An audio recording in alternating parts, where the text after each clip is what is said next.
getting a lot of messages, folks. Say hi to Arnold there, Arnold Palmer. A lot of messages from folks.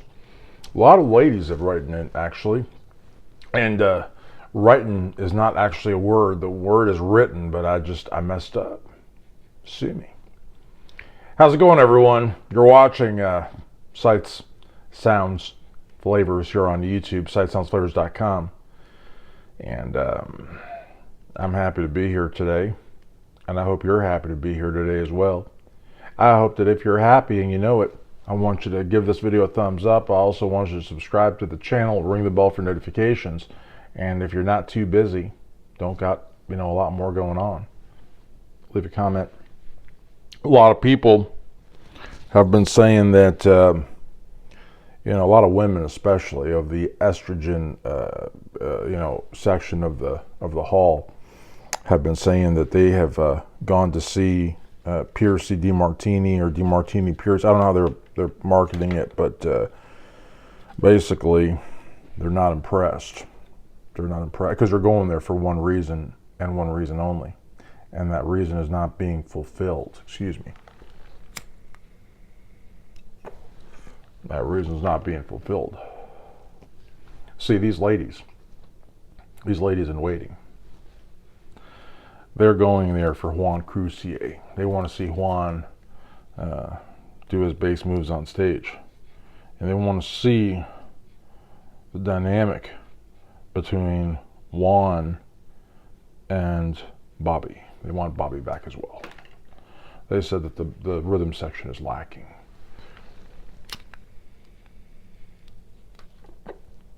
Because, as we know, beautiful women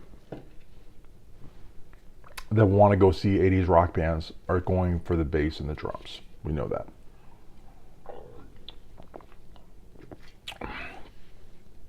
Only men of the Freddie Mercury persuasion go there to hear a lead guitarist play or a singer.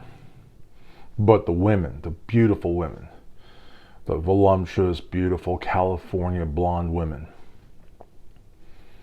those rays of sunshine hit them, you think you're looking at absolute perfection.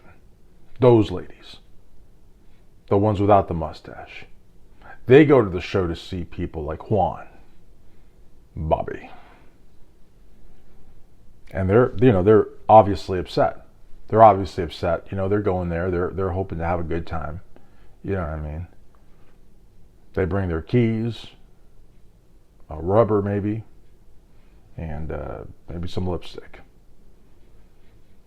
And they leave all their common sense behind. Because they're going there on a mission. They're going there in hopes of maybe, even in their 50s or 60s, landing a rock star husband. Thinking maybe they could be the next Juan Croucier or the next Bobby Blotzer. But none of those women are going there for Steven. No way. Much less Warren. And no ladies are going for Johnny Monaco. I mean, that's obvious, guys. That's as obvious as Rob Halford being the singer from Judas Priest. So basically, I don't know what to tell you, folks. I don't know, ladies, I don't know what to tell you. I'd tell you to go check out LA Guns, but they're also missing legendary bass player Kelly Nichols, who, by the way, I think is selling a bass online. So, I mean, look, I'm sorry. The music industry is not what it once was. I would tell you, you could always count on the religious crowd. I'd tell you, hey, go watch a Striper concert. But they're also out there without legendary bass player Tim Gaines. If you ever listened to Striper in the 80s, you listened for Tim Gaines. And now he's not there. They've got the guy from Fire Truck, Firehouse, from Firehouse. He's playing the bass. I mean, they're probably paying him like $500 a week. I don't know. Poor guy. I feel bad for him. In any event, guys, a lot of these bands, they don't have their original bass players anymore, and that's why they suck. And that's why Piercy and DeMartini suck. Because they don't have Juan. And listen, folks, I'm going to tell you something. What I would like to see, in a just world, I would want, for the 20 years that they screwed him over with that case that they all got overturned, to, now touring without him is just, what I'd like to see is I would like to see, Juan go to one of those shows that these two bums are playing at, probably at a flea market somewhere or some, refugee ministries or something like that, where the people have to listen or they'll get deported kind of situation. And go over there after a long day of working in the studio and producing and writing, because he is always writing. He is a gifted musician. And maybe he was out writing in the sun, that California sun. Let's say the show is in California. And I would like to see Juan undo that do-rag. And honestly, I'd like to see him, present it to Stephen Pearcy and to Warren DeMartini.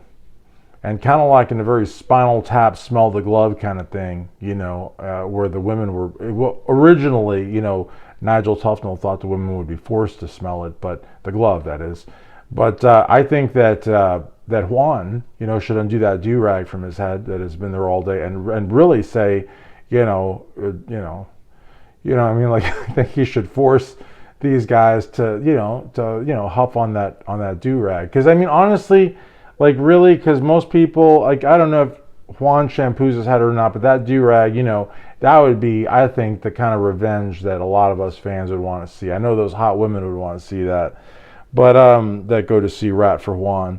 And the thing is, before that, they were going for legendary bass player Robbie Crane. that guy's got just an army of fans all over the place. But of course, they were there because, they thought that it was Juan, and then they saw Robbie Crane. They're like, aren't you the guy from Vince Neil Band?